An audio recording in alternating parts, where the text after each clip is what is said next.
నమస్కారం. ఘంటారావానికి స్వాగతం. ముందుగా ప్రధానాంశాలు. కార్మికుల సంక్షేమమే ప్రభుత్వ ధ్యేయమన్న ముఖ్యమంత్రి. దేశానికి ఆదర్శంగా గిగ్ వర్కర్స్ విధానం తెస్తామని వెల్లడి. పంతాలకు పోయి సమ్మెకు దిగితే ఆర్టీసీ నష్టపోతుందన్న సీఎం. గత పాలకుల ఆర్థిక విధ్వంసాన్ని చక్కదిద్దుతున్నామని వెల్లడి. కాంగ్రెస్ పోరాట ఫలితమే కేంద్రం కులగణన నిర్ణయమన్న రేవంత్ రెడ్డి.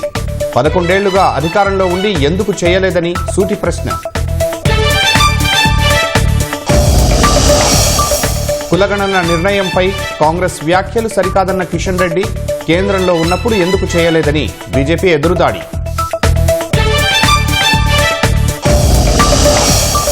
మీడియా, వినోదం, డిజిటల్ ఆవిష్కరణలకు కేంద్రంగా భారత్. క్రియేటర్లు, పాలసీ మేకర్లను ఒకే చోటకు చేర్చడమే లక్ష్యమన్న ప్రధాని. ఉగ్రదాడిపై విశ్రాంత జడ్జితో విచారించాలన్న పిటిషనర్పై సుప్రీం ఆగ్రహం. సైన్యం స్థైర్యాన్ని దెబ్బతీయాలనుకుంటున్నారా అని ఘాటు వ్యాఖ్య.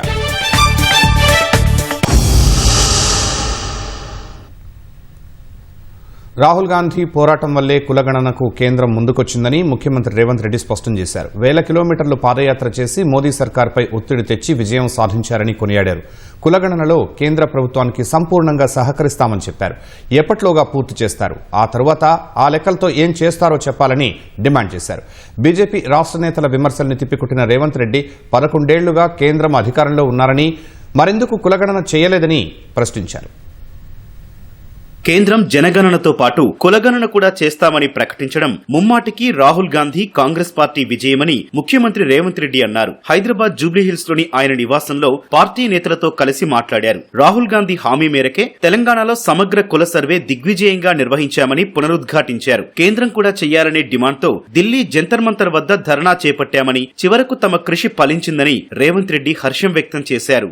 శ్రీ రాహుల్ గాంధీ గారు కన్యాకుమారి నుంచి కశ్మీర్ వరకు 150 రోజులు 4000 కిలోమీటర్లు మండు టెండల్లో మంచు కొండల్లో పాదయాత్ర చేస్తూ ఈ దేశ ప్రజలందరినీ కలిసినప్పుడు దేశ ప్రజల యొక్క ఆలోచన, దేశ ప్రజల యొక్క గుండె చప్పుడు విన్న రాహుల్ గాంధీ గారు స్పష్టమైన హామీ ఇచ్చిండు ఈ దేశ ప్రజలకు. ఏ రాష్ట్రంలో మా ప్రభుత్వం ఏర్పడుతుందో ఆ రాష్ట్రంలో మేము జనగణనలో కులగణను ఏర్పాటు చేస్తాము, వివరాలు సేకరిస్తాము. ఇది ఒక ఈ సమాజానికి సంబంధించిన ఎక్స్రే. ఈ ఎక్స్రే ద్వారా వాళ్ళు ఎంతమంది ఉన్నారో అంత వాళ్లకు నిధుల విషయంలో, నియామకాల విషయంలో న్యాయం చేస్తామని రాహుల్ గాంధీ గారు హామీ ఇచ్చారు. రాహుల్ గాంధీ గారు సూచనలు తీసుకుంటూ తెలంగాణ రాష్ట్రంలో కులగణను విజయవంతంగా, ఎలాంటి వివాదాలు లేకుండా, ఎలాంటి తప్పులు లేకుండా చట్ట పరిధిలో రాజ్యాంగబద్ధంగా ఈ వివరాలన్నిటిని కూడా సేకరించి ఈరోజు దేశానికే ఆదర్శంగా నిలబడ్డం. రాహుల్ గాంధీ గారికి ఈరోజు తెలంగాణ ప్రజల తరఫున నేను ధన్యవాదాలు తెలియజేయదలుచుకున్న, బలహీన వర్గాల తరఫున నేను ధన్యవాదాలు తెలియజేయదలుచుకున్న. నన్ను అభినందించడానికి వచ్చిండు. ఈ అభినందనలు నాకు కాదు, రాహుల్ గాంధీ గారికి చెందాలి. వారి ఆలోచనను, వారి సూచనలను తీసుకొని తెలంగాణ రాష్ట్ర ప్రభుత్వం ఈ కులగణను చేపట్టడం జరిగింది. కేంద్రం చెయ్యబోయే కులగణనకు తెలంగాణ రాష్ట్రాన్ని మోడల్ గా తీసుకోవాలని రేవంత్ రెడ్డి కోరారు. కేంద్ర మంత్రులతో ఒక కమిటీ, అధికారులతో మరొక కమిటీ ఏర్పాటు చేయాలని సూచించారు. ప్రతి రాష్ట్రానికి కమిటీని పంపి అభిప్రాయాలు తీసుకోవాలన్నారు. కులగణనపై తమ అనుభవాలను పంచుకునేందుకు సిద్ధంగా ఉన్నట్లు సీఎం తెలిపారు. కులగణన పూర్తయ్యాక ఏం చేస్తారో కూడా మోదీ సర్కారు స్పష్టంగా చెప్పాలని రేవంత్ రెడ్డి డిమాండ్ చేశారు. ఈ రోజు ప్రధానమంత్రి గారిని నేను అడుగుతున్నా, మీరు ఎప్పుడు మొదలు పెడుతున్నారు, ఎప్పటిలోగా జనగణన కులగణన చేర్చి పూర్తి చేస్తారో మీరు తేదీలను నిర్ణయించండి.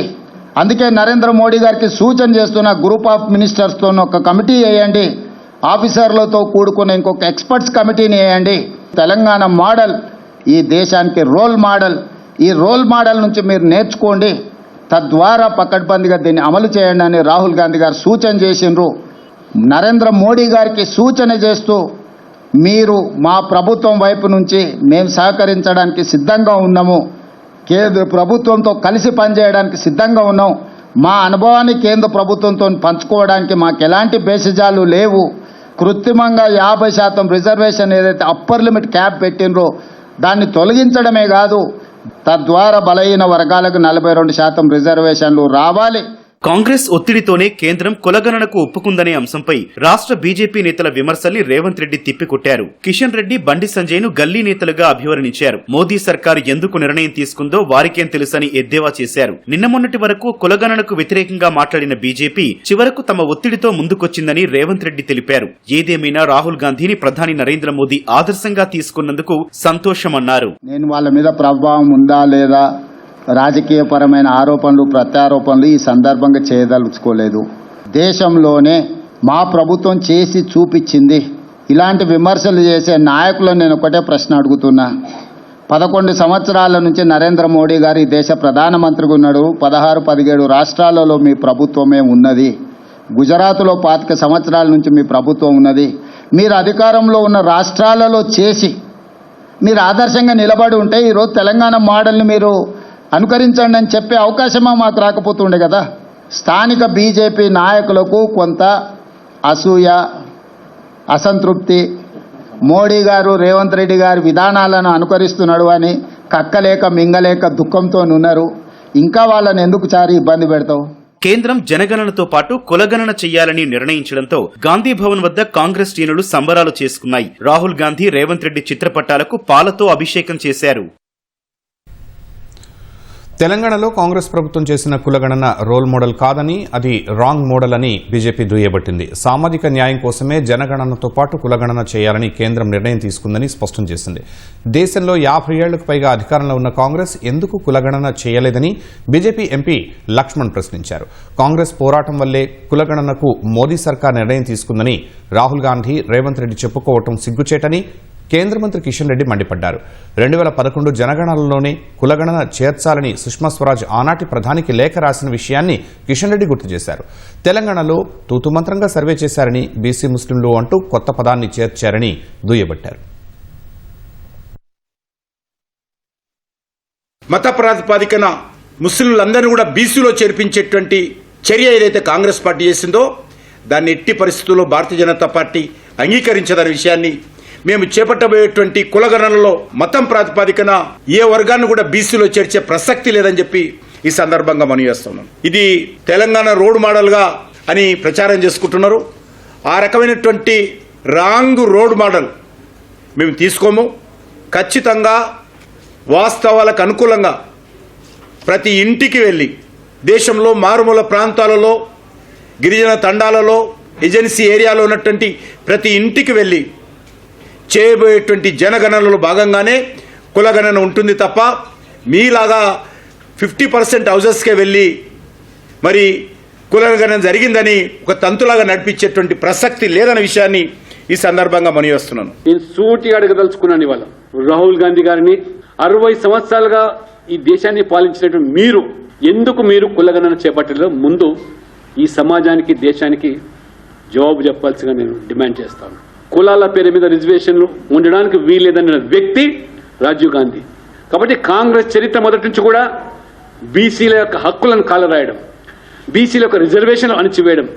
కానీ మీరు ఇవాళ ఏదైతే మరి సర్వే చేసి అసెంబ్లీలో ఆ వివరాలు పెట్టకుండా, పబ్లిక్ డొమైన్లో పెట్టకుండా, ఈ రకంగా కులాల మధ్యలో చిచ్చు పెట్టే విధంగా ఒక కులం తగ్గిందని, ఒక కులం పెరిగిందని, ఇవాళ రేపు మోదీ ప్రభుత్వం గారు చేపట్టబోయేటువంటి ఈ జనగణనలో ఒక ట్రాన్స్పరెంట్ గా, అకౌంటబుల్ గా, ఒక జవాబుదారితనంతో పకడ్బందీగా జరగబోతుంది. కాంగ్రెస్ పార్టీకి చిత్తశుద్ది ఉంటే మంత్రి పదవుల్లో 42% బీసీలకు ఇవ్వాలని మాజీ మంత్రి బీఆర్ఎస్ నేత శ్రీనివాస్ గౌడ్ డిమాండ్ చేశారు. మిగిలిన 6లో కనీసం 4 మంత్రి పదవులైనా ఇవ్వాలని అన్నారు. బడుగు బలహీన వర్గాల ఒత్తిడికి ఇన్నేళ్లకు తలొగ్గి కేంద్రం కులగణన చేపట్టాలని నిర్ణయించిందన్నారు. కేంద్రం నిర్ణయాన్ని స్వాగతిస్తున్నామని తెలిపారు. రాష్ట్ర మోడల్ ప్రకారం మాత్రం కులగణన చేస్తే బీసీలకు అన్యాయం జరుగుతుందని ఆరోపించారు. కేంద్రం కులగణన చేసి చేతులు దులిపేసుకుంటే సరిపోదని చట్టసభల్లో బీసీలకు జనాభా ప్రాతిపదికన రిజర్వేషన్లు కల్పించాలని శ్రీనివాస్ గౌడ్ డిమాండ్ చేశారు. బీఆర్ఎస్ ప్రభుత్వంలో మేము 2014లోనే చట్టసభలో రిజర్వేషన్ ఇవ్వాలని చెప్పి తీర్మానం చేసి పంపించడం జరిగింది. బీసీ ఎన్మరేషన్ చేసిరు, తక్కువ చేస్తూ ఇచ్చారు. అయిపోయి అదొక్కటే చెప్పుకోవడానికి ఏముందంటే, ఇగో బీసీ ఎన్మరేషన్ చేసినాం.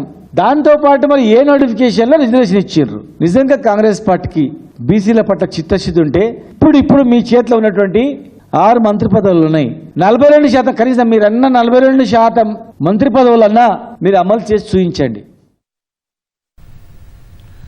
కేంద్ర ప్రభుత్వం జనగణనలో కులగణన చేయాలని నిర్ణయించడం చరిత్రాత్మకమని బీసీ సంక్షేమ సంఘం జాతీయ అధ్యక్షుడు ఆర్ కృష్ణయ్య అన్నారు. బీసీ ప్రజల మనోభావాలను ప్రధాని గుర్తించి నిర్ణయం తీసుకోవడంపై కృతజ్ఞతలు తెలిపారు. కులగణన తర్వాత బీసీలకు చట్టసభల్లో 50% రిజర్వేషన్లు, కేంద్రంలో ప్రత్యేక మంత్రిత్వ శాఖ వంటి నిర్ణయాలు తీసుకుంటారని ఆర్ కృష్ణయ్య ఆశాభావం వ్యక్తం చేశారు.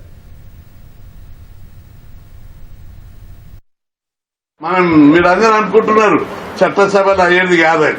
తప్పనిసరి చట్టసభలో రిజర్వేషన్లు పెట్టినాకనే నేను దిగొచ్చి హైదరాబాద్లో అష్టమం కట్టి నేను అందరికీ మనం చేస్తున్నాను. కేంద్రంలో ప్రత్యేక మంత్రిత్వ శాఖ కూడా కొద్ది రోజుల్లో స్టార్ట్ కాబోతుంది.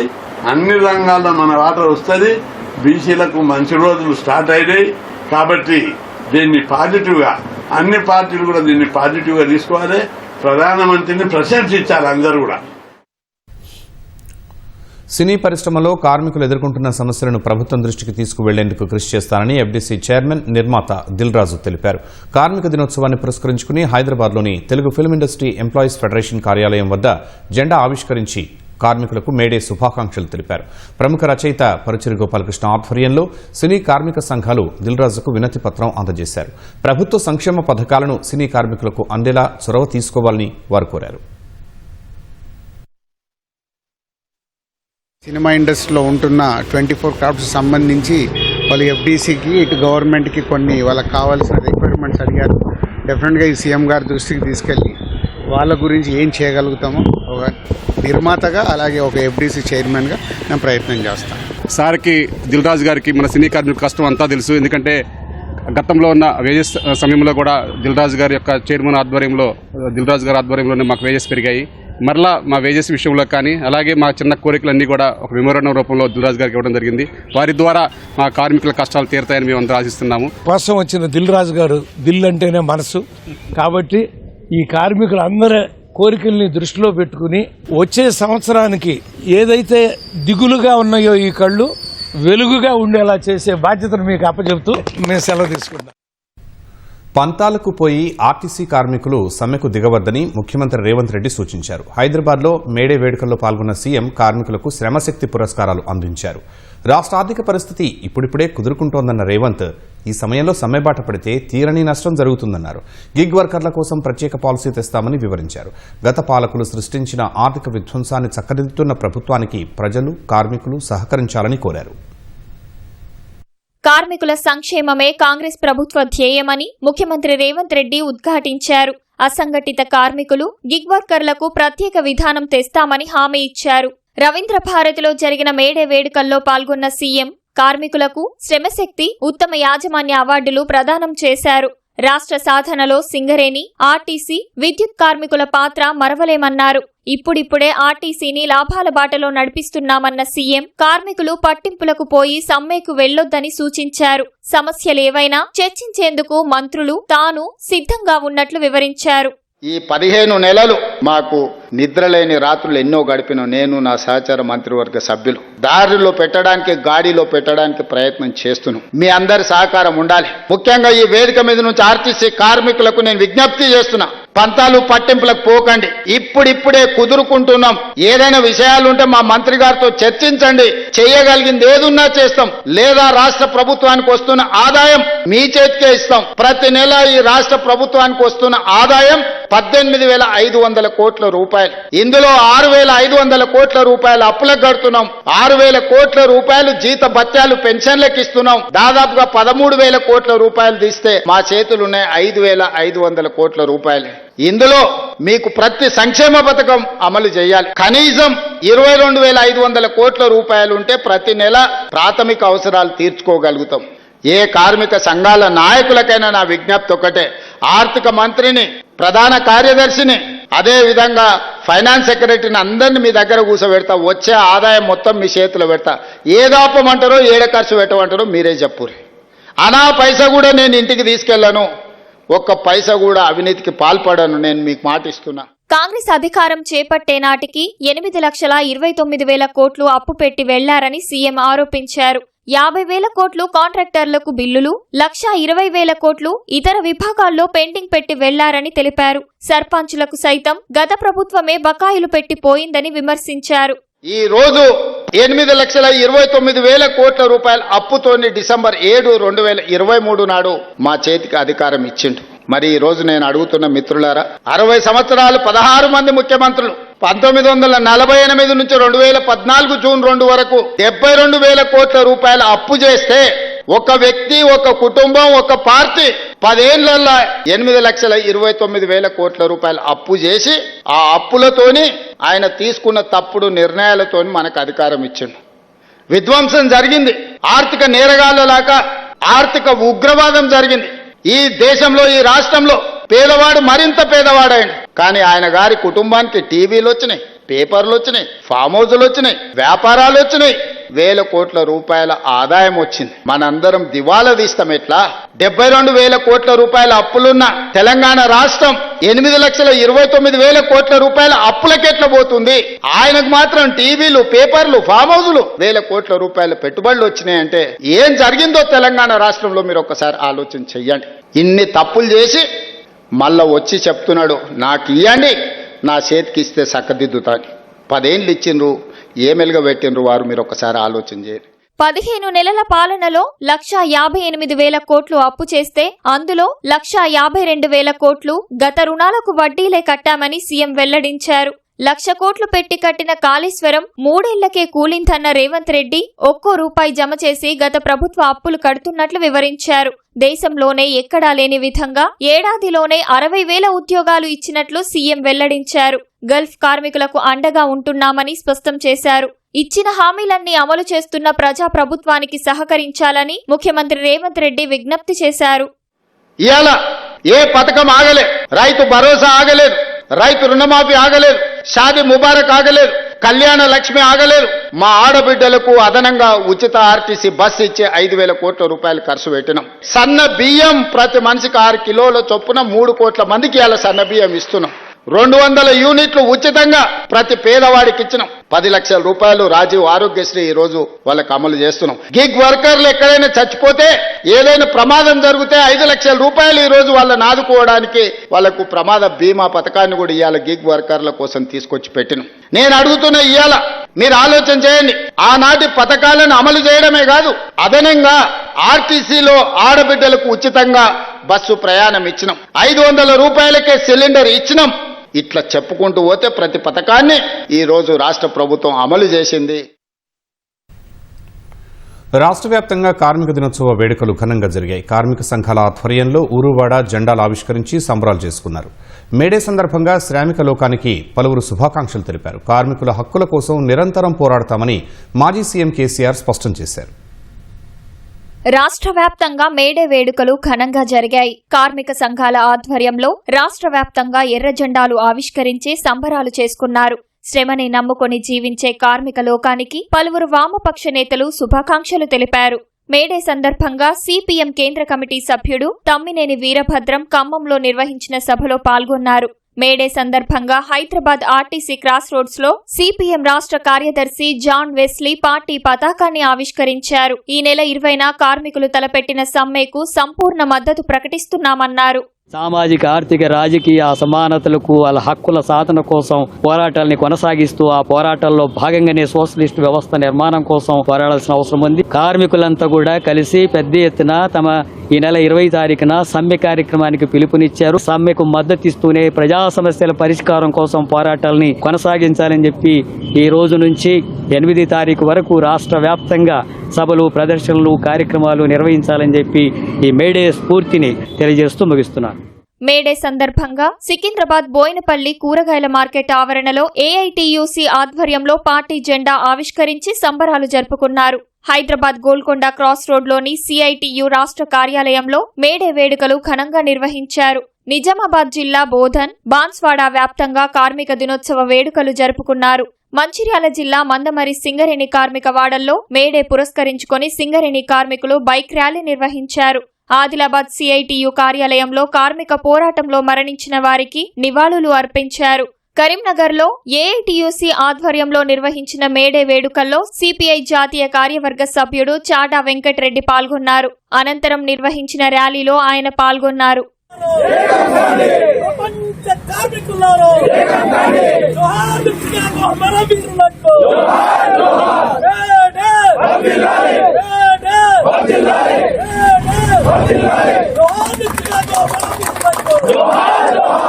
శ్రామికుల రెక్కల కష్టం జాతి సంపదను సృష్టిస్తుందని బీఆర్ఎస్ అధినేత కేసీఆర్ అన్నారు.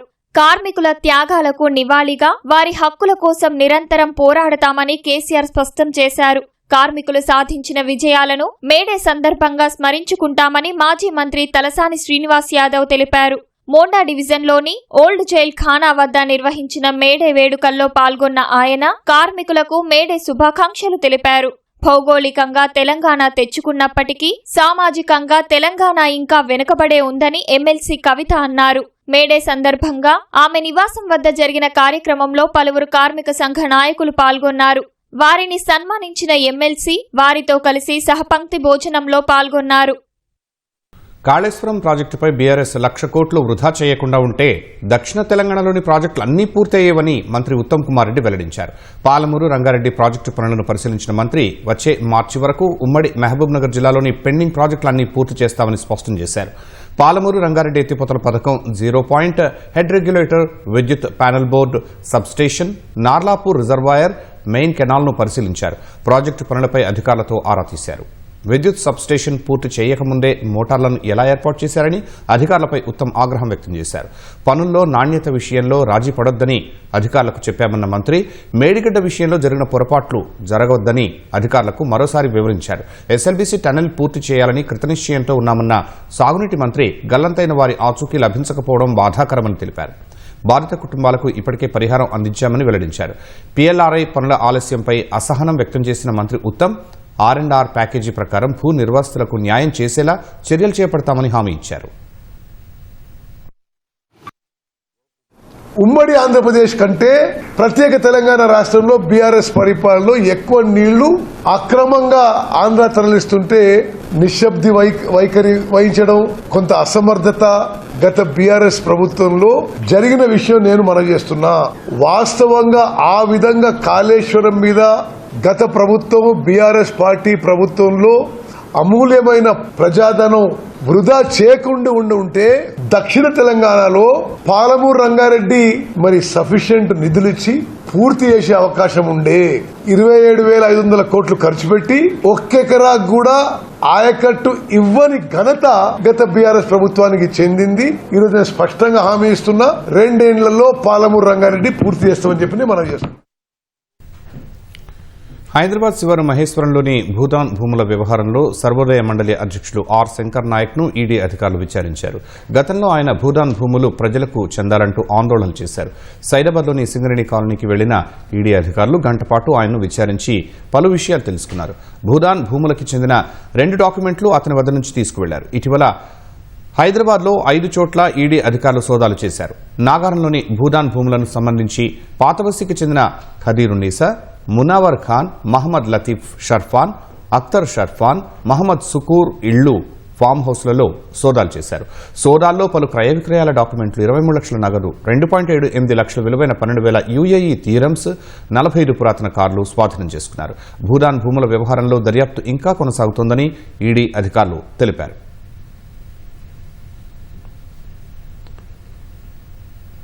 అంతర్జాతీయ ప్రతిభ సృజనాత్మకతల కోసం ప్రపంచ వేదిక నిర్మాణానికి వేవ్స్ పునాది వేస్తుందని ప్రధాని నరేంద్ర మోదీ అన్నారు. చిత్ర నిర్మాణం, digital content, gaming, fashion, music, కాన్సర్ట్లకు భారత్ కేంద్రంగా అభివృద్ధి చెందుతున్న వేళ ప్రపంచ ప్రతిభకు ఓ వేదికను అందించే సామర్థ్యం వేవ్స్ కు ఉంటుందని తెలిపారు. ముంబైలో తొలి global audio visual entertainment summit waves ను మోదీ ప్రారంభించారు. ఈ కార్యక్రమానికి దక్షిణ చిత్ర పరిశ్రమ నుంచి చిరంజీవి, నాగార్జున, రజనీకాంత్, మోహన్ లాల్, రాజమౌళి హాజరయ్యారు.